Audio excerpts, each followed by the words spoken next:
19-year-old man, a 44-year-old man, and a 56-year-old woman were killed. 2 died at the scene, and a 3rd passed away at Harborview Medical Center. Official identification will come from the King County Medical Examiner's Office, and we expect the names of the deceased to be released this afternoon, really any time.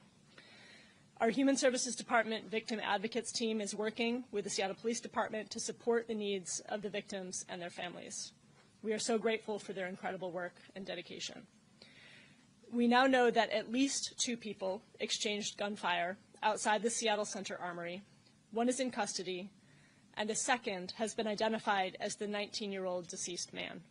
This is new information in our ongoing investigation. Police continue to look for a 3rd possible suspect. And please, we're still seeking more information, so if you have information, call the tip line at 206-233-5000. Our next steps in this investigation include reviewing bullet casings, investigative interviews, following leads that come in through the tip line, and reviewing any available camera footage.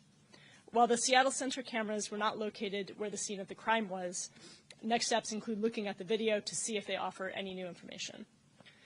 As you are aware, the Seattle Police Department detained a 15-year-old juvenile in connection with the shooting, and this individual had their first court hearing at 1:30 p.m. and remains in custody. The scene at Seattle Center has been cleared and the grounds are open today. I want to acknowledge all of the Seattle Center staff who've been looking after folks and cleaning up. From across the entire campus, from security to event staff and everyone who has had to respond and continue working, many often invisible in this work, and they are just as traumatized by what has happened as the visitors. The team has been unbelievable, working 20-hour shifts. So to our leadership and staff at Seattle Center, the city's gratitude is with you all. And I also want to express profound gratitude to our police officers who've been working nonstop since this tragedy occurred and are providing regular updates to my office. Thank you to the Victim Advocates team at the Human Services Department and our community partners focused on violence interruption who are offering in-home support to help families understand and navigate hospital, legal, victim support, and other systems. These teams are also convening community to assess the possibility of retaliation, identify ongoing safety concerns, and help the people involved navigate those risks. Thank you all for coming. We will continue releasing information as more becomes available. And so I want to turn it over to Assistant Chief Nicole Powell to share a few updates on the investigation. Thank you. Good afternoon. I am Nicole Powell, the Assistant Chief of Investigations for the Seattle Police Department. I want to give you an update on the tragedy at the Seattle Center last night. This is all preliminary information, subject to change. This investigation is active and ongoing. Our detectives are working tirelessly on this case. At this point, we believe this could be gang-related. There were 2 groups firing in the area near the Armory during the Bite of Seattle. We believe 2 of the individuals were associates with each other. This is the 19-year-old who passed away and the 15-year-old who was arrested last night. There have been a lot of questions about cameras.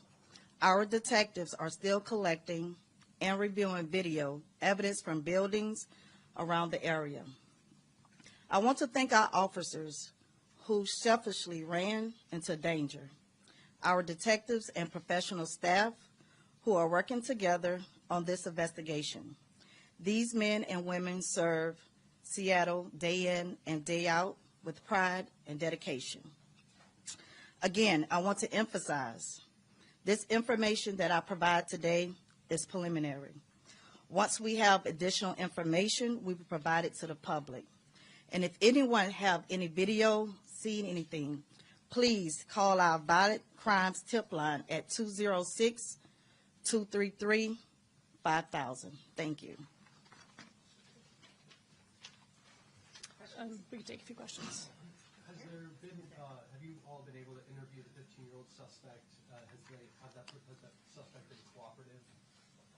It's an active investigation. I can't give that information right now.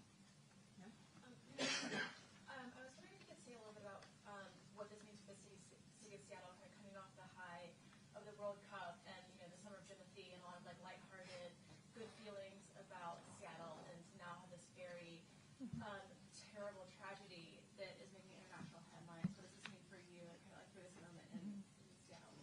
I mean, I think this is weighing on us all right now, certainly weighing on me. I also just want to recognize that we've had a number of tragic incidents of gun violence this year, and all of them take very, very seriously. So I think, everyone deserves to feel safe in our city, to be safe in our city, in all of our neighborhoods, in all of our public space. And we're going to be working as hard as we can to make that the reality, because we know that the future of our city, its vitality, our quality of life, depends on people feeling safe wherever they are in our city. So that's my very highest priority. Yeah. Was there any altercation between the 19-year-old and the 15-year-old before this? Did any witnesses hear any fighting?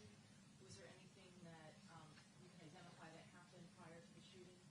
This is still an active investigation. We're still interviewing witnesses, so it's going to take some time to go through all of that. Amari, you're next. Yeah, listening to your preliminary investigation there, you mentioned that this very well could be gang-related. What steps is the city of Seattle taking, considering that, there's other festivals that are on the horizon here, or Mojo Fest, different concerts coming up, of course, and that's our community, communities across the city, where it seems like two people who might not have known each other or liked each other, probably knew each other, started gunfire. What's the city's plan to be able to make public gatherings safe, considering we're in festival season right now? Yeah, I mean, I think this is going to be an ongoing collaboration between the city, all of our partners, county, Office of Gun Violence Prevention, all of our community partners. So it's going to take all of us. And, I think, part of this is having the right kind of official presence at events. Part of this is just making sure that we're working with our community partners that are doing violence intervention work. So we're going to be making this plan together as the days go on.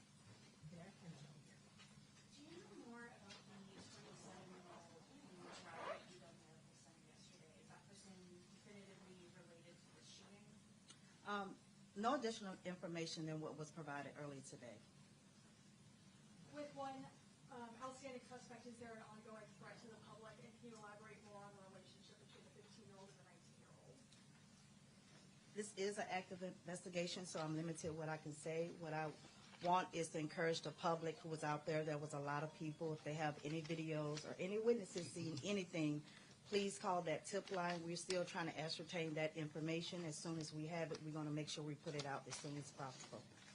Yeah, hi. I'm just trying to break down some of the specifics here. So, according to the court documents, the 19-year-old who later passed away was detained at the same time as the 15-year-old. So those two were associated, and there's a third person, at least one more person out there that you're still looking for, who potentially they were attempting to attack, or vice versa.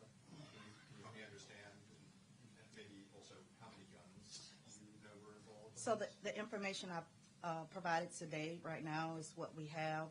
It's still an active investigation, so I can't provide any additional information. Once we get it, we will provide it to the public. According to court documents, the verbiage in the super form says that the 19-year-old was the second shooter. Why didn't you guys release that this morning? It is an active investigation, I think. Once we get that information, once we get the witness statement and videos and obtain more information, is the information that we put out right now. Like I said, it's preliminary. Things are subject to change as the investigation goes on. So as we're investigating it, we'll provide more information. Well, I was just wondering because it's obviously on the super form. So the police already said that. So my question is, why did we have to have a second press conference to get that information when we could have got it this morning? I mean, I'll just say that my office received that information in the last hour or two. So, I mean, things are unfolding very rapidly, and we're getting reports that then, in some cases, subsequently turn out not to be true. So we're trying our best to be able to provide timely information. Go over here since you haven't had a chance yet. Yeah, is there a reason Chief Barnes isn't here? Has he been communicating with you? If you didn't learn about this information that was already filed in court earlier today around noon, or even earlier, potentially, how's the communication been? And Yeah. why isn't he here? I mean, again, Assistant Chief Nicole Powell is here because she is the one heading up this investigation, was able to provide us with an update. Again, information is going back and forth between multiple parties very fast right now. So, we've received that information in the last couple hours, and we're able to share it right now. Mr. you like one more? Go ahead. Where were the guns recovered on scene, and have you been able to run them to see if they've been stolen, used in any other crimes?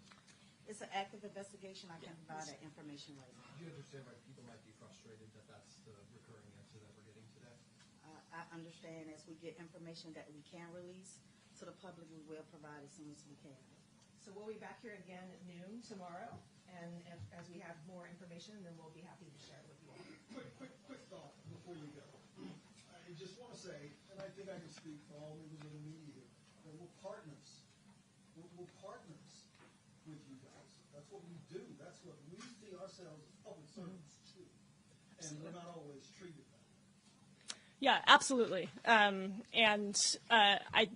What we're doing here is we're trying not to provide inaccurate information that later we have to walk back. So I appreciate you all being here and helping us in the all-important mission of keeping the public informed about what is happening.